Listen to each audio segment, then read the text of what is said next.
नीचे मालिक को कोटि कोटि प्रणाम और सभी भाई बहनों को नमस्कार। आजकल एक बाबूजी महाराज द्वारा लिखित मेरा दर्द, जिसका कुछ पार्ट पहले वीडियो में एक अपलोड कर चुकी हूँ मैं, उसका आगे का भी जो है उसे शुरू करते हैं। मेरे पास आध्यात्मिक प्रशिक्षण के लिए आने वालों में से अधिकांश शांति के लिए ही लालायित रहते हैं और मुझे उनकी इच्छा पूरी करनी पड़ती है। ऐसे उदाहरण बहुत बिरले हैं जो वास्तव में उस बेचैनी भरे दर्द के इच्छुक पाए गए।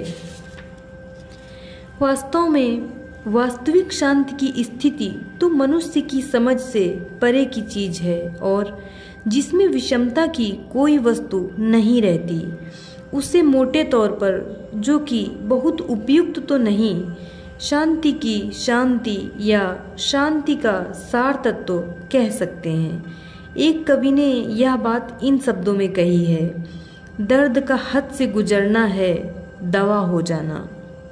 संक्षेप में यही मेरे दर्द की राम कहानी है, जिसे मैंने दर्द भरे शब्दों में शायद आपको सुनाया है। जब आपके हृदय में इस दर्द की ऐसी बाढ़ आ जाएगी कि आप स्वयं दर्द के समुद्र बन जाएंगे, तभी मैं अपना परिश्रम सफल समझूंगा। तो फिर इसका मतलब क्या है? न दर्द, न बेचैनी, न मिलन, न वियोग, न शांति और न उसका उल्टा। यह तो वही है जिसके लिए हमने दर्द जगाया था। क्या ही अच्छा होता मेरे अंतस्थल से आए हुए इन शब्दों का आप सब पर वही प्रभाव होता जो मैं चाहता हूँ। भरोसा रखिए, इसमें कुछ भी कठिन नहीं है, क्योंकि ईश्वरीय मार्ग में कठिनाई जैसी वस्तु है ही नहीं। अडिग निश्चय और अविभाजित ध्यान, केवल ये दो चीज़ें ही ज़रूरी हैं। उसके बाद हर वस्तु जिसकी आपको खोज है वह आपके पास में ही, बल्कि आपके भीतर ही मिल जाएगी। नहीं नहीं, आप स्वयं वही हैं जिसकी आप खोज में हैं। उसके लिए सिर्फ एक दहकते हुए हृदय की आवश्यकता है, जो राह के कांटे और झाड़ियों को भस्म कर दे।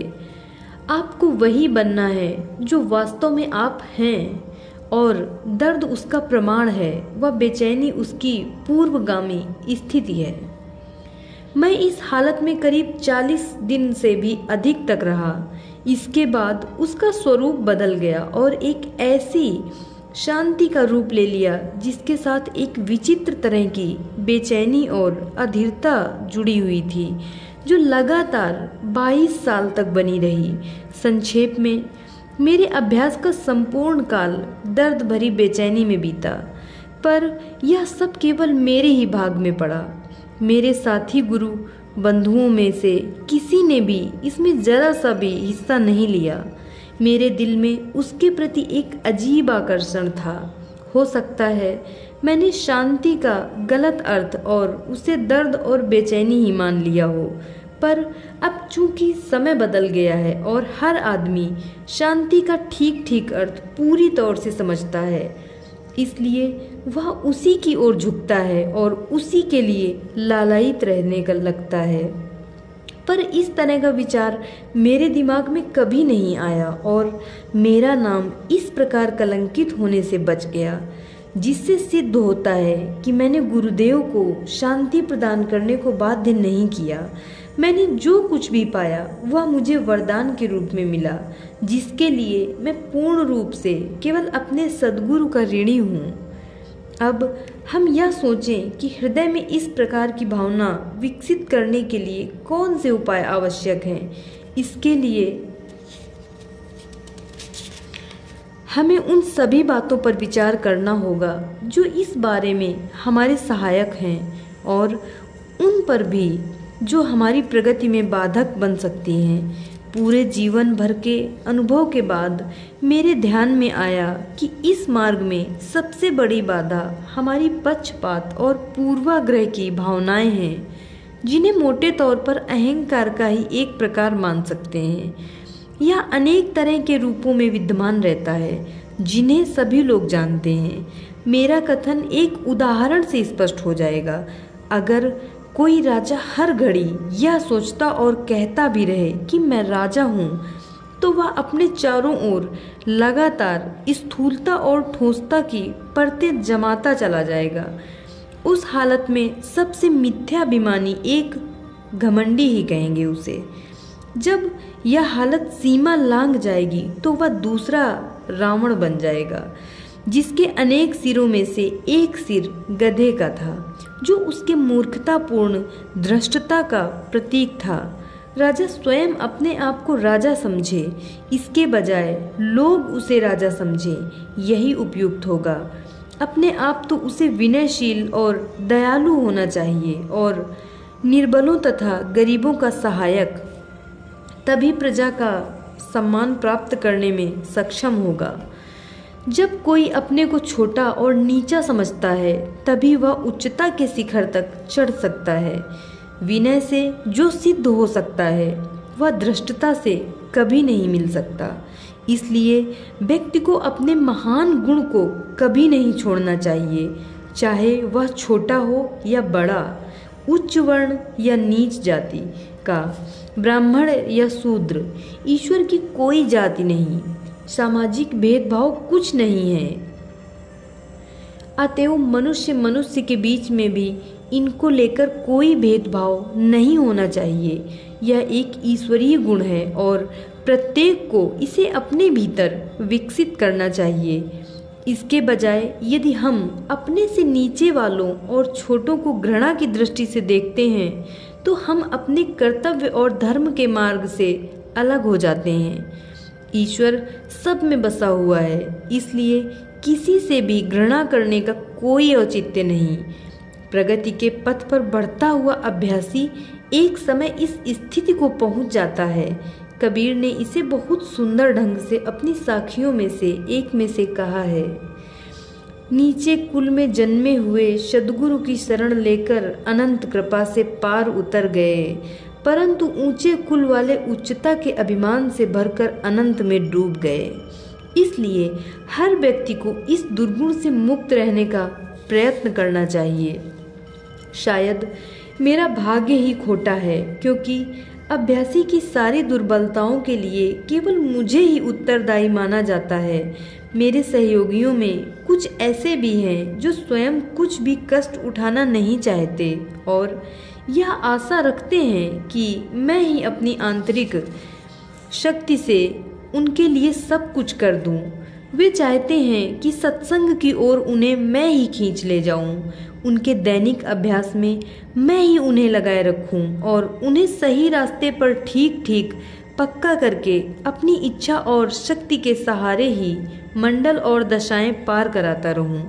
वे अपने प्रयत्नों से जीवन के तौर तरीकों में कोई परिवर्तन करना नहीं चाहते और न आदतों को बदलना चाहते हैं और न बताए अनुसार अभ्यास या साधना करना चाहते हैं, परंतु इतना सब कुछ होते हुए भी अपने सारे पिछड़ेपन या प्रगति न होने के लिए दोषी मुझे ही ठहराते हैं। मैं भी अपने विचित्र स्वभाव के कारण वैसा ही मानने लगता हूँ। इसलिए कभी कभी उनकी परवाह या सहकार के बिना भी मैं प्रत्येक के लिए जो सर्वोत्तम मालूम पड़ता है उसे उनमें ठूस ठास करने की कोशिश करता हूँ।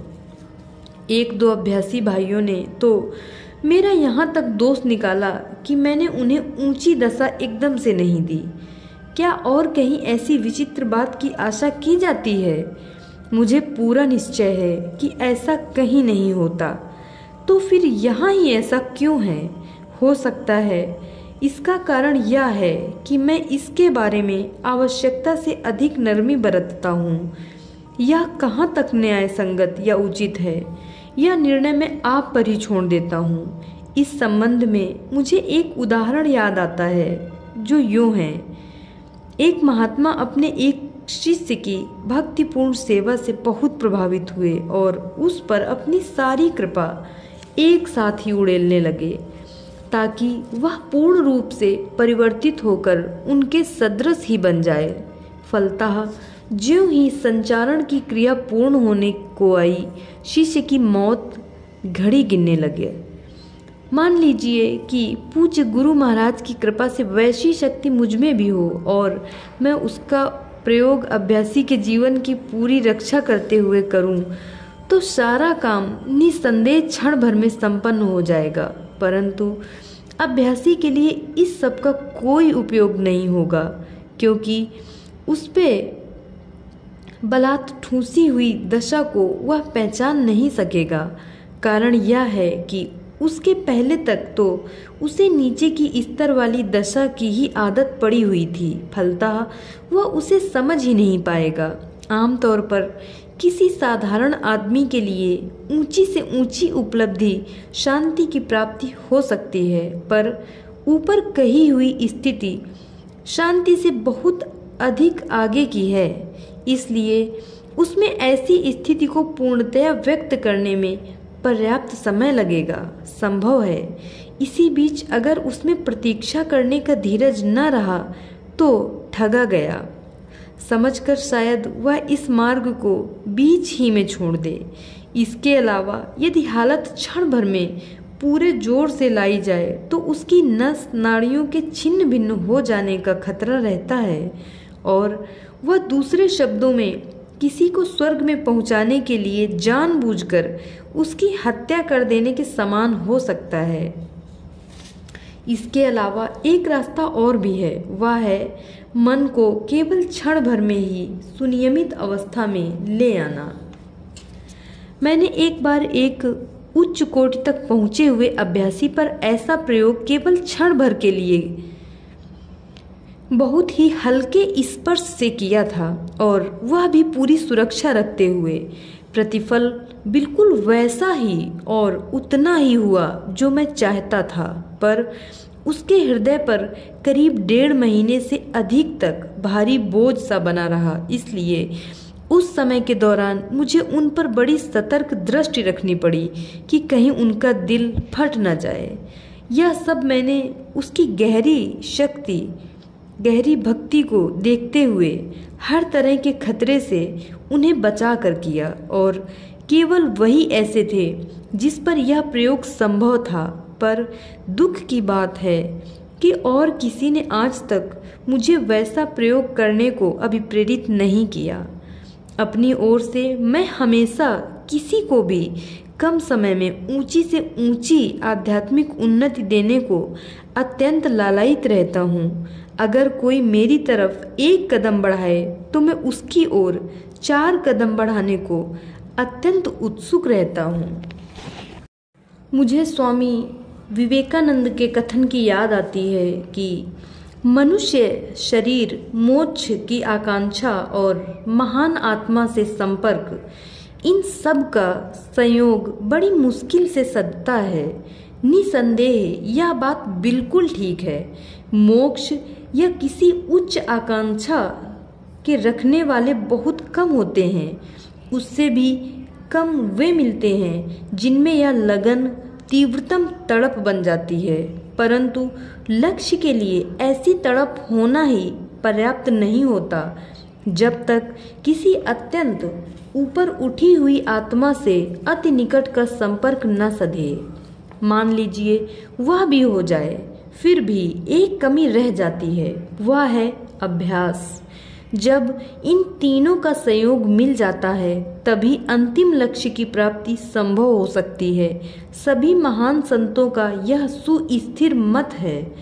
मेरे साथ एक कठिनाई और है, बड़ी जल्दी छूट दे देना और बाहरी दबाव में आ जाना मेरा स्वभाव सा है।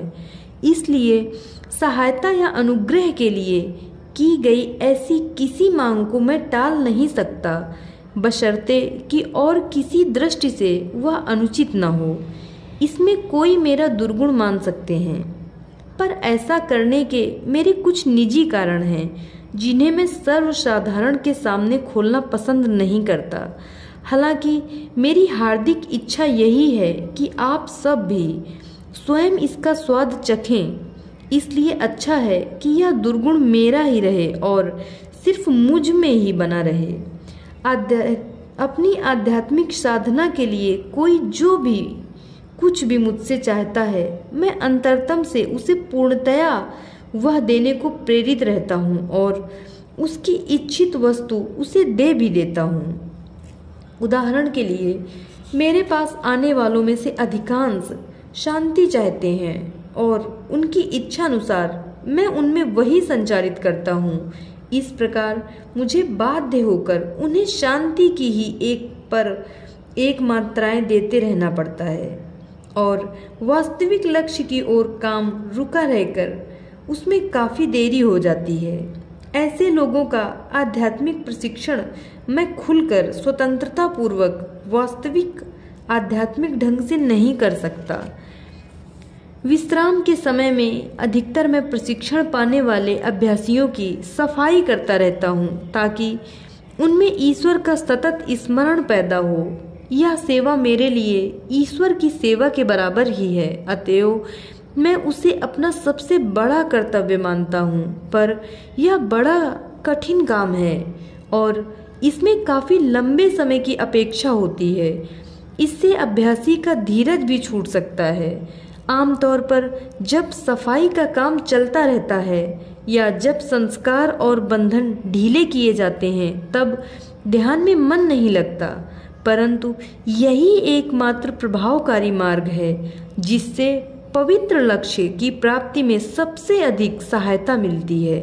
यह सब करते हुए मुझे अभ्यासी के संतोष और शांति की इच्छा का भी ध्यान रखना पड़ता है, जिनका उसकी दृष्टि में सबसे अधिक मूल्य है। इसलिए जब ऐसी प्राणाहुति दी जाती है तो वह समझने लगता है कि कोई असर नहीं हो रहा। फलस्वरूप वह सत्संग तक छोड़ देता है।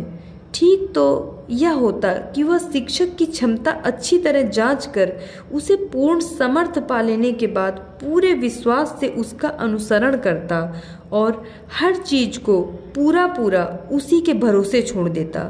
अपने आध्यात्मिक प्रशिक्षण के साधन और उपायों के बारे में गुरु पर प्रतिबंध नहीं लादना चाहिए, क्योंकि अभ्यासी के हित में सबसे अच्छा क्या है यह केवल गुरु ही समझ सकता है।